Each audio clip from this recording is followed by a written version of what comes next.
these warriors to throw down. I need to hear you make some noise. Because it's time for the return of Bay Area combat. Beginning first with our no-gi jiu-jitsu super fights. Each match is scheduled for one 10-minute round with the winner declared by submission only. Any matches that are not finished by submission within the 10-minute time limit will be considered a draw. First, making their way to the cage, Efrain Tinajero.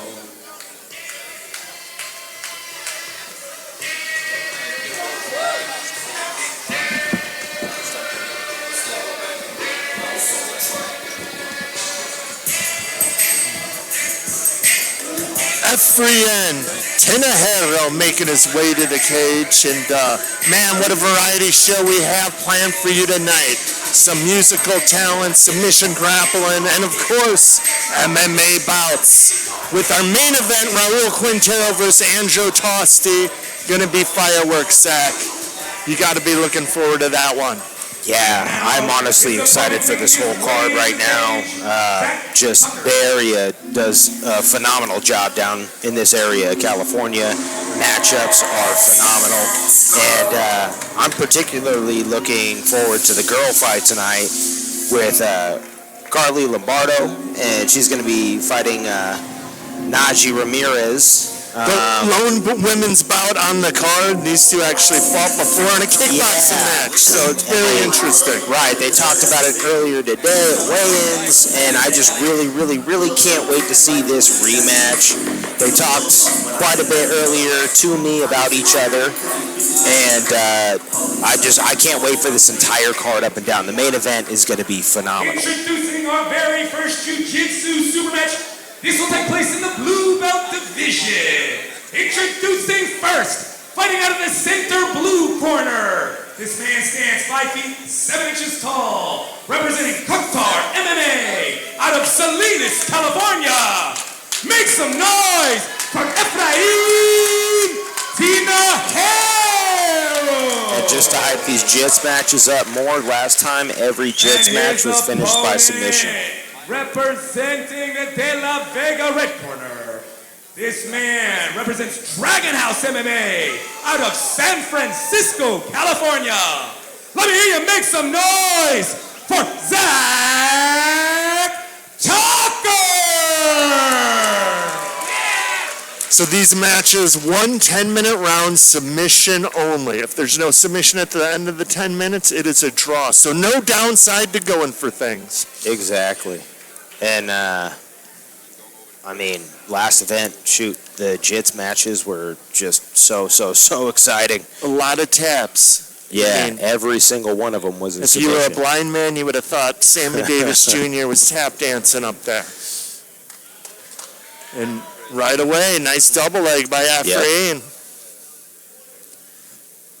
Gets on top. Let's see what kind of guard Zach Tucker's bringing to the table here at Bay Area Combat. Trying to get that elbow cross body right now. He's got a nice one. Yeah, locking it up. You could expect him to switch to the triangle. There it is. See if he could pass that right arm. He's also could set up an armbar too. Omoplatas there. So that's that mission control made famous by Mr. Eddie Bravo, and you got to be pretty flexible to play this game. That was never my game there. I could barely get that leg up to my waist, let alone up to my own shoulder. Yeah, that 10th planet. Yeah, after about my 3rd or 4th knee surgery, I had to give up the rubber guard. Tucker looks comfortable off his back. Looks like it's a place he doesn't mind being here. Pretty smooth and calm and collected here. And that's really the name of this game, this mission control. You put a guy in this position and get him to want to pull out. And once he does, boom, that opens up that triangle, that arm bar, and just your game in general. Some guys just prefer to stall, squeeze in here. Oh, he was able to pull out, no problem there. Good job by Efrain. Yeah, really good posture. Of course, easier to pull out without that gi on. But Zach looking really comfortable here in the guard. That must be his game. He must prefer to play from the bottom.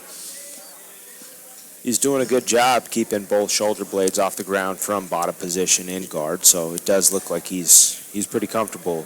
And that's an interesting strategy too. You've got a really good guard like that, and the guy shoots a takedown. You don't care. You don't care enough to really fight it off because you want to go play your guard game. Yeah, it's like this is where I wanted to be anyways. You know. Yeah, it's kind of the idea. Just the crowd watching, if you really haven't done much jiu-jitsu, is it's kind of like you're trying to be a ball underneath the person on top of you. No matter what position they try to put you in, you can just roll underneath them and hopefully roll up on top of them and get top position. But Zach is just using his guard really actively. Do you think that's why they call it rolling? It could be. Make your body a ball and roll. Roll around with each other. Good it's a fun activity, guys. Now we got see Zach go for a footlock.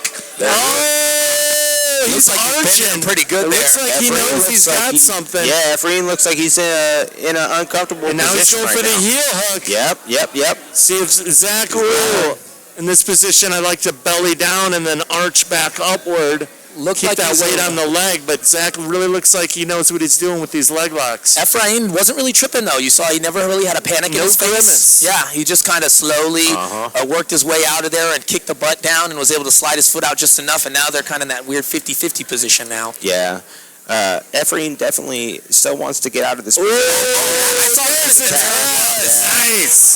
And the submission streak continues. Yeah, that's kind of what I felt like was happening from Zach right there. He looked like he had rolled Efrain to a comfortable position and just kind of lulled him there for a minute and made Efrain feel a little too comfortable, and then he rolled right back into that heavy submission. Good job by Zach right there. I mean, shoot, that was a great setup. And that's it. Yeah, he comfortable from his guard, was attacking well with the high mission control rubber guard, and then switched it over to a leg lock and gets the tap with a heel hook. And early in the opening of the round, we have your winner by ankle lock, Zach Tucker!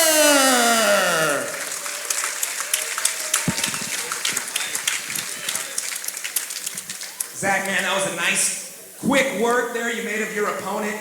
Looked like you were super comfortable in guard. We were commentating there at the table, and we just noticed that super calm, super collected. And it looked like you're pretty comfortable, like guard's a comfortable place for you.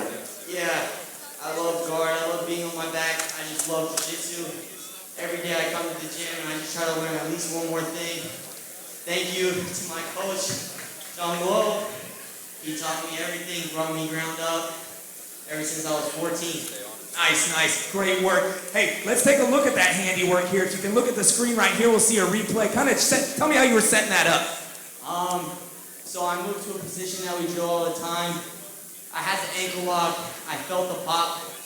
I didn't get the tap, so I reaped my leg over, and I went to what's called a game over position, and I cashed out the heel hook. Hey, man, and it was super successful. Like I said, quick work of your opponent. Can't wait to see you here in the BAC cage again, man. Congrats, guys. Let's hear it one more time for your winner by submission.